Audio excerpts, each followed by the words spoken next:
আসসালামু আলাইকুম। কালকে ওই যে সাদিকের মাজরায় গেছিলাম পাহাড়ের উপরে। তো আপনার ওখানে আমরা এই টলিটা দিয়ে আইছি বইটা রাখার জন্য। তো আপনার বইরা 10টার দিকে কফিলে ফোন দিছে। পরে কফিলে বাসার থেকে আইসা পরে আমারে নিয়ে গেছে। এইটা আনার কারণ হলো আপনার আমাদের যে চিড়িয়াখানার উপরে ছিল।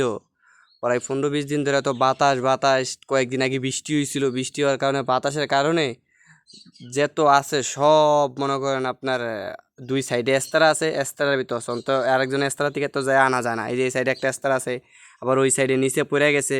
এখানে নতুন করে আইন না সব উপরে উঠতেছি, পাই বিশ্বাস করেন এত পরিমাণ গরম, মনে করেন কলজার পানি পর্যন্ত শুকিয়ে যাইতেছে, এত পরিমাণ গরম এই উপরে এখন বর্তমানে।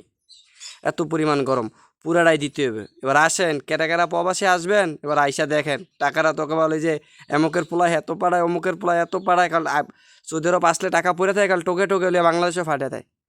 কষ্ট কি জিনিস, আসেন আইসা দেখেন যে কি অবস্থা।